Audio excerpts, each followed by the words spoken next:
नमस्कार, सत श्री अकाल, आदाब। मैं प्रवेश चौहान चंडीगढ़ न्यूज़ हब में आप सभी का स्वागत करता हूँ। कहते हैं कि इस दुनिया में कुछ भी बेकार नहीं है। हर बेमतलब टूटी-फूटी चीज़ बेशकीमती है, अगर वो सही वक्त पर सही जगह पर है। इसका सबसे बड़ा उदाहरण चंडीगढ़ का रॉक गार्डन है, जो पूरी दुनिया में अपनी पहचान बना चुका है। लेकिन आज हम बात करेंगे नरेश कोहली जी की। नरेश कोहली जी ने रॉक गार्डन से प्रेरित होकर अपने ही घर के पास पड़ी खाली ज़मीन पर एक ऐसा गार्डन बनाया। इस अनोखे गार्डन को बनाने में नरेश कोहली जी ने 8 वर्ष का समय व्यतीत किया और धीरे धीरे इसे तैयार करना शुरू किया। उन्होंने इसमें एक खुद का फव्वारा लगाया, घर के बड़े छोटे बच्चों के खिलौने सजावटी सामान के तौर पर इस्तेमाल किया। बेकार पड़े जूते, गिलास, टायर, बोतलें, चम्मच, अन्य टूटे फटे बर्तनों को इस तरीके से सजाया कि देखकर लगता है कि ये सब बेकार सामान से बनाया गया है। नरेश कोहली जी का कहना है कि इस तरह के प्रयास से सबसे बड़ा फ़ायदा पर्यावरण को होगा। वहीं इस बगीचे के बनाने से हरियाली बढ़ती है और दूसरा, प्लास्टिक पर्यावरण को नुकसान नहीं पहुंचाता। नरेश कोहली जी ने कहा कि मेरे लिए पेड़ पौधों की देखभाल करना और हरियाली को बढ़ावा देना भगवान की इबादत करने से कम नहीं है। अगर सब लोग ऐसा सोचते हैं तो एक दिन हमारा देश स्वच्छ होगा और पर्यावरण भी साफ होगा। नरेश कोहली जी ने बताया कि प्लास्टिक की बोतलें जो पुरानी हो चुकी होती हैं, गलती नहीं है। यदि हम उनको जलाना चाहते हैं तो भी इससे धुआं निकलने वाला हमारी ऑक्सीजन में घुलता है और कैंसर जैसी भयानक बीमारियों को जन्म देता है। इसलिए उन्होंने उन प्लास्टिक की बेकार बोतलों में भी पौधे लगाए और ज़मीन में गाड़ दी और उन्हें एक बाड़ के रूप में इस्तेमाल किया। नरेश कोहली जी ने आगे बताया कि गाड़ी के टायर फट चुका था, जो किसी काम का नहीं था। ऐसे में विचार आया कि इसे कहीं फेंकने से बेहतर है इसमें कोई पौधा उगा दूं।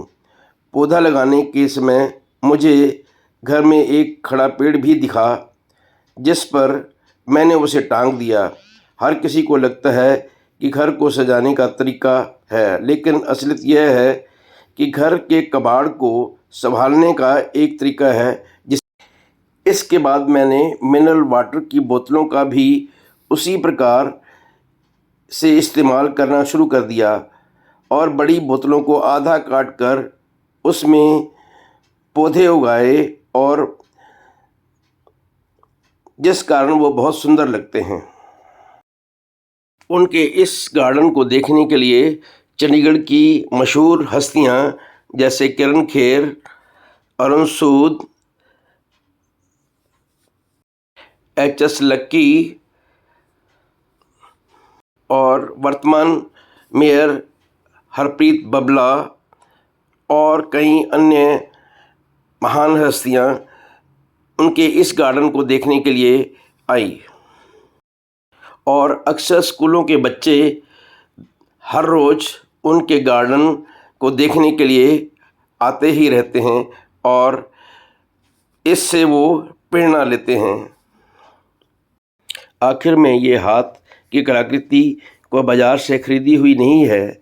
यह भी मिस्टर कोहली और मिसेज कोहली के दो हाथ हैं, जो नरेश कोहली की कलाकृति का एक और उदाहरण है। तो आज मिलते हैं मिस्टर नरेश कोहली, जो वेस्ट टू वेल्थ के लिए काम कर रहे हैं, और आओ उनसे जानते हैं कि उन्होंने ये सब इतना बड़ा साम्राज्य वेस्ट टू वेल्थ के लिए कैसे बनाया है। कोहली जी, आपको नमस्कार सबको। और हम लोग 29 सेक्टर में रहते हैं। जैसे कि कंसेप्ट रहता है कि हम वेस्ट को मैक्सिमम कैसे यूज़ कर सकते हैं, उसके ऊपर हमने काम किया है। जैसे कि टायर्स हैं, प्लास्टिक बॉटल्स हैं, प्लास्टिक के प्लेट्स हैं, सब के ऊपर हमने कोशिश की है कि जो चीज़ डीकम्पोज होने में सैकड़ों साल लगते हैं, वो उसको हमने गार्डन में यूज़ किया है। इसके पीछे ऑफ कोर्स मैं श्री नेकचंद जी, श्री विजय गोयल जी से इंस्पायर्ड हूँ। और पॉलिटिकली चाहे हमारे कुछ भी स्टैंड रहा हो, लेकिन मोदी जी का जो फर्स्ट टर्म में स्टैंड था कि स्वच्छ भारत अभियान, ये शायद उसी का एक पार्ट है, ताकि हम अपने चंडीगढ़ के लिए क्या कर सकते हैं। आज हमारी शायद ये कोशिश, मैं कोशिश का एक हिस्सा मात्र हूँ कि जो चंडीगढ़ को नंबर 1 लाने के लिए स्वच्छता अभियान में कोशिश कर रहा हूँ।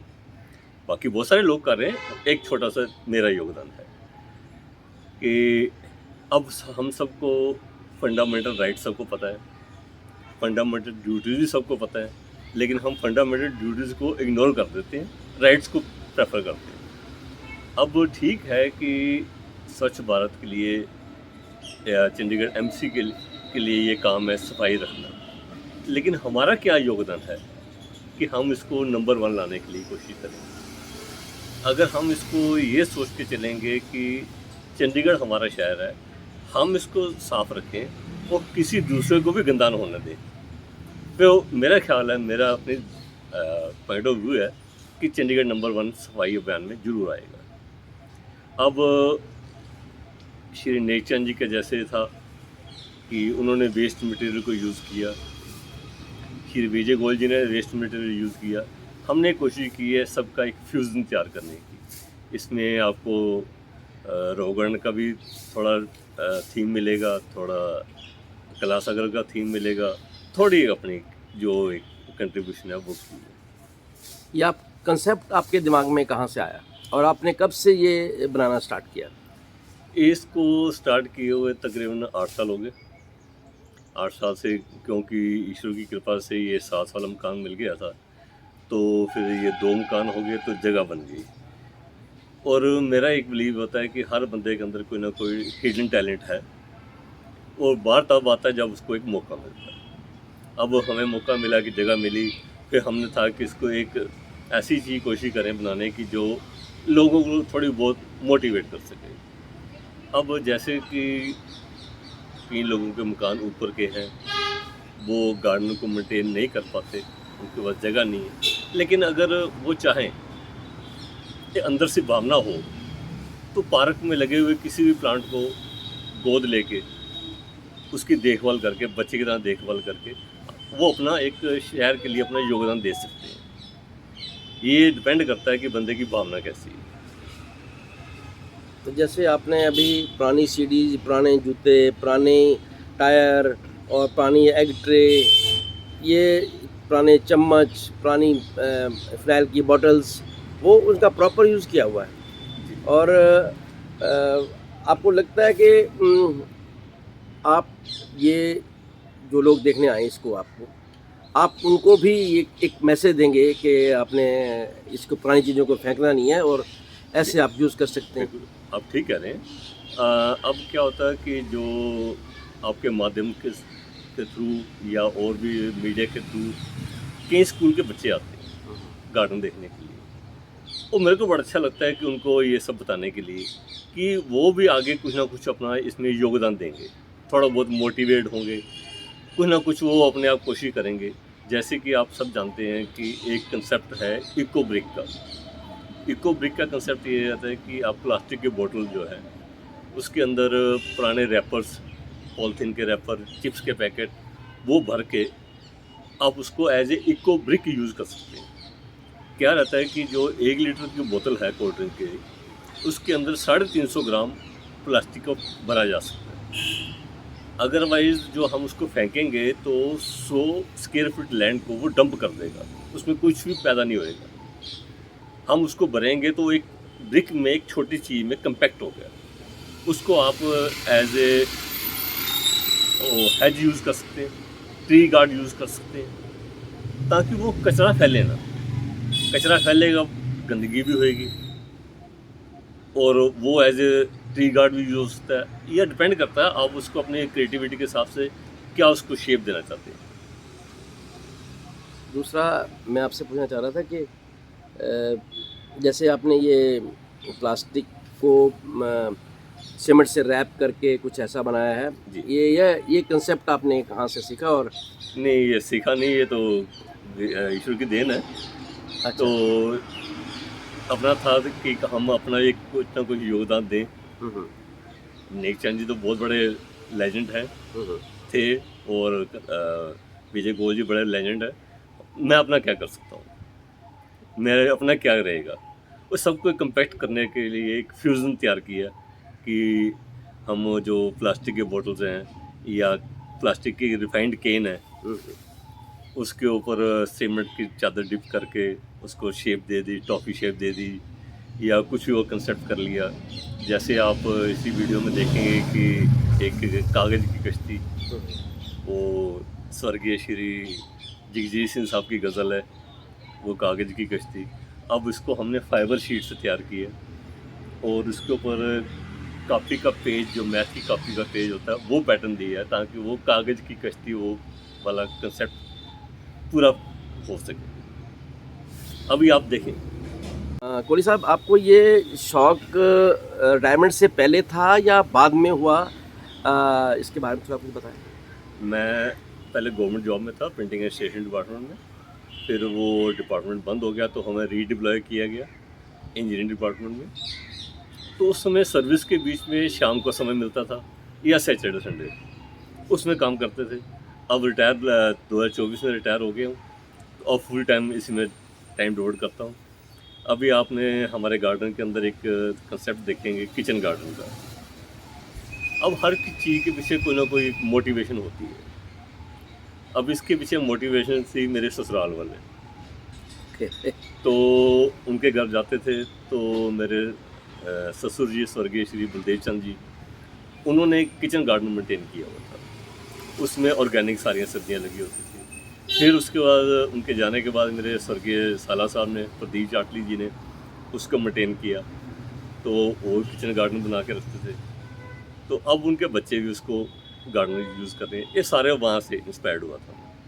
तो आपका जो आपकी धर्मपत्नी है, उनका भी इसमें कोई योगदान रहता है? बिल्कुल, उनकी मर्ज़ी के बिना पत्ता नहीं हिलता जी।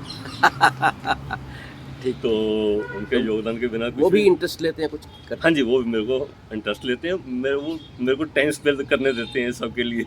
सबसे बड़ा कंट्रीब्यूशन तो ये, अदरवाइज़ तो वो कहेंगे कि ये मत करो, वो ना। उन्होंने हमेशा मेरे को सपोर्ट किया। तो कोई साहब, आप चंडीगढ़ की जनता को, लोगों के लिए क्या मैसेज देना चाहेंगे? देखो, मेरा एक सिंपल है कि हम चंडीगढ़ को एक ये नंबर 1 बनाने के लिए स्वच्छता अभियान में हम अपना अपना योगदान दें। सिर्फ हम लोग सिर्फ गवर्नमेंट मशीनरी के ऊपर डिपेंड ना करें कि गवर्नमेंट की ही ड्यूटी है साफ रखने की। हम अपना क्या कर सकते हैं, हम उसके लिए अपना योगदान दें ताकि हम चंडीगढ़ को नंबर 1 स्वच्छता अभियान में लेके आएँ। अभी आपने जैसे पहले ये कोविड पीरियड देखा हो, सबने देखा, बड़ा क्रूशियल पीरियड था।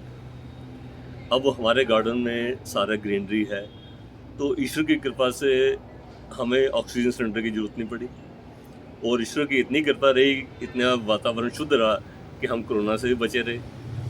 तो ये सब चीज़ें छोटी-छोटी होती हैं, लेकिन वो काम करती हैं। अब हमने गार्डन में प्लांट लगाए हैं, अरेका पाम लगाया, स्नेक प्लांट लगाया है। ये प्लांट ऐसे हैं जो 24 घंटे ऑक्सीजन प्रोड्यूस करते हैं। हम ऐसे कुछ ना कुछ करते रहें ताकि हम अपना शहर को एक नंबर 1 लेके आएँ। जैसे मोदी जी का स्वच्छता अभियान है, हम उसमें अपना योगदान दें। कोहली साहब, चंडीगढ़ न्यूज़ हमें बात करने के लिए आपका बहुत बहुत शुक्रिया। धन्यवाद। और आप दुआ करूँगा आप स्वस्थ रहें और ऐसे लोगों को मोटिवेट करते रहें, धन्यवाद सर, और जो भी धन्यवाद। आपके पास देखने के लिए आए उनको इसके गुर थोड़े जरूर सिखाएं। ये मेरी अपनी धन्यवाद सर, धन्यवाद। ज़रूर, हाँ, जैसे-जैसे होएगा मैं ज़रूर करूँगा। Thank you so much.